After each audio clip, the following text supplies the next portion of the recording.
Among the 25 largest cities in the United States, with over 500 Black-owned businesses, New York City is one of just 3 to see a decline per the latest Census Bureau data.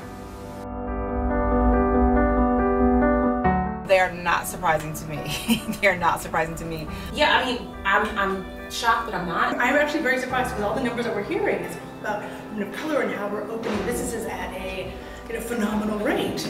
And to hear that New York is one of the cities where we're not, it's shocking, because you think like we're probably pacing the national average, not behind it. Definitely not surprising. We fight every day, and we obviously working with other entrepreneurs of color, specifically a number of Black entrepreneurs. We hear those stories, but we live that story every day. I'm not all at once surprised and not surprised to hear those statistics about Black-owned businesses in New York. I would say the number itself was somewhat of a shock because it's so low. It's just close to 0. Not surprising. We gotta change that. You can change that. You can start being the change. Making small businesses, opening up wine shops. Kind of focus on making it 6%, 9%, 12%, and kind of run towards the opportunity, run through walls to kind of improve that versus kind of being too much taken back by the number and not focus on kind of like moving forward and improving that number. We work together, we can make it. And I think it's sad that Black businesses are closing, and I think it's because so many people are coming in and just destroying our neighborhoods. Nationally, the number of Black-owned businesses grew by 2.4% between 2007 and 2012. New York City's decline was 31.4%. Hardest hit was the retail trade sector, with numbers falling from 2,294 to 558. It's a sign of the impact of rapid economic changes sweeping through the gentrifying neighborhoods, which have heightened the challenges Black business owners face at every stage of the process.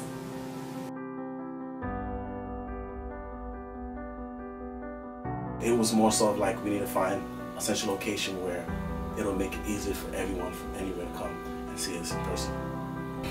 Real estate alone is prohibitive to any business owner, but particularly Black-owned businesses, particularly depending on the neighborhood that you're in.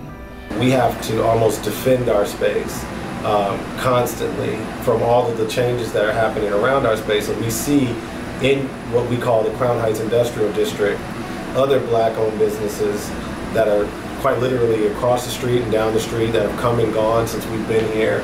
And we see and hear about the plights that they have and the hardships that they've incurred because of rising rents, drastically changing cultural demographics and psychographics, and constantly having a lack of resources, from investment resources and mentorship resources in this city specifically, on top of it being an extremely litigious city with a lot of red tape to just pretty much do anything. It's definitely the rents. It's just way too high. You can't survive. You have to be more of a chain, or a big corporation to really. Even Joe's Crab Shack, they paying $60,000 a month. Like they was only here like 9 months. So if they can't make it, it's definitely how can a small Black business make it? Especially somebody that just got fired. I don't even have but so much money to start a business. I think a lot of other races, they either are born into a family, or they're friends, or they went to school with people who have money that can invest in their ideas and put up the capital or connect them with someone. And I know with myself, it was hard for me to find that. And luckily I did find someone close to me this year to help me start back up Base Butter, but it took me 6 months versus when it could took me 1 week. I know some people just be like, hey, I want to meet with some people, they can get a check. So. I have never had any real opportunities or support in order to expand my businesses until just recently. So it makes me really sad, the fact that here like a whole bunch of us are out there hustling. And honestly, I don't know of anybody, who's actually in New York City anyway, especially not in the Bronx and from the Bronx, who've done anything except by bootstrapping by themselves. Also, again, a lot of the the dealings in the city run on connections, but also on precedent. So anyone coming in and trying to do something different, looking different than what the city has previously seen, it's not easy. When we first opened here, there was nothing like us, which I think was what made our business so interesting and ultimately successful, but also very difficult because we had no model. And the city didn't really know where to place us because there was all this legislation in place sort of to protect hotels. You know, getting in line with the distributors to get the products in the store before it opened up, because like a lot of them, they actually want to come to the store in order to open up an account. They want to know that you have an up and running store. And at the time when I was putting everything together, I didn't have an up and running store, so they didn't want to take a chance on me. You have to make your own traffic up here in Harlem. And I can only speak for Harlem, but up here you have to make your own traffic because it goes back to the businesses. There are a lot of restaurants up here, but there aren't a lot of businesses up here, so a lot of specialized businesses. For local businesses in particular commercial districts, I would highly encourage them to get involved either in their local business improvement district, and if they're in an area where a bid is not available, then working closely with either a local LDC, which is a development corporation, or working with us to create a merchant association where they can come together and pool together their resources, and we will actually help fund the creation of those. So certainly there's resources available to help organize business owners, and I will encourage all business owners to take advantage of those.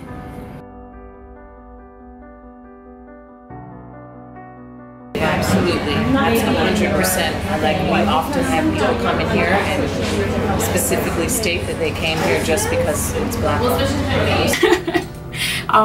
Because we want to be able to support the community as well. Our lab is in the area, we eat in the area, we support the local pharmacy in the area. So, we're trying to give back, and, we'd like that to be poured back into us. I think it's important to note that, social media is one form of support that's nice, but financial support is what a business needs to sustain. So I see a lot of people who are like, hey, I shouted you out, which is great, and that's awareness, which is another very important part of marketing. It's not second nature to us. It's still a thought, I'm supporting a Black business, versus the same where you go and swipe your card at Zara, H&M, etc. It should be the same thing with brands that were created for you by you.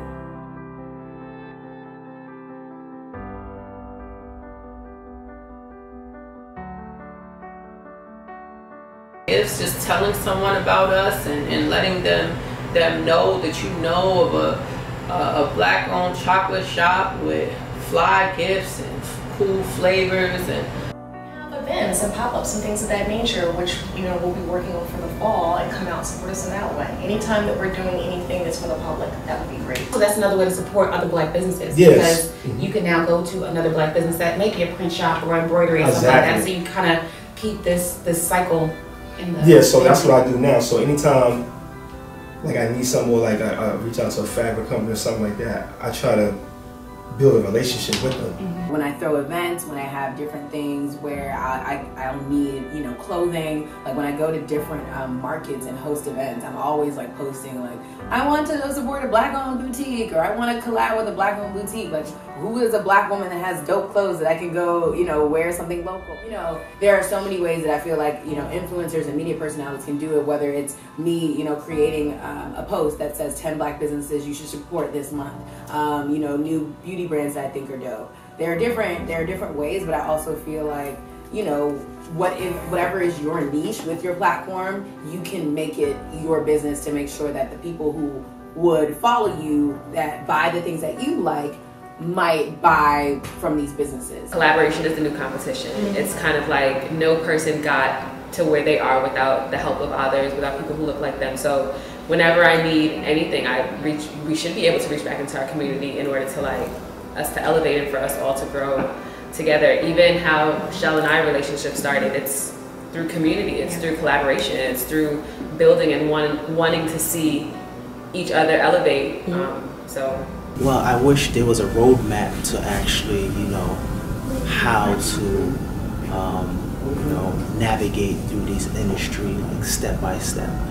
Because like a lot of the approaches that I've taken, like it was just on the fly, I just took them as they came, and I learned along the way. Mentorship programs and joint venture programs where businesses come together from different sectors, and we show them why it's important for them to actually work together. I am hopeful that the tide is turning.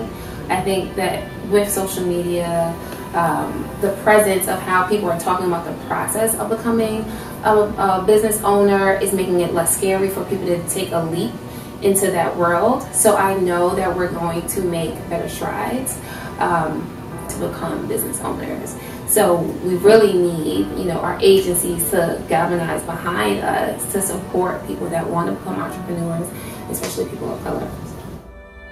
And certainly I have been very focused on ensuring that Black entrepreneurs have all the resources necessary to help them actually run their businesses. So if you're an entrepreneur, now is the best time to start a business in New York City.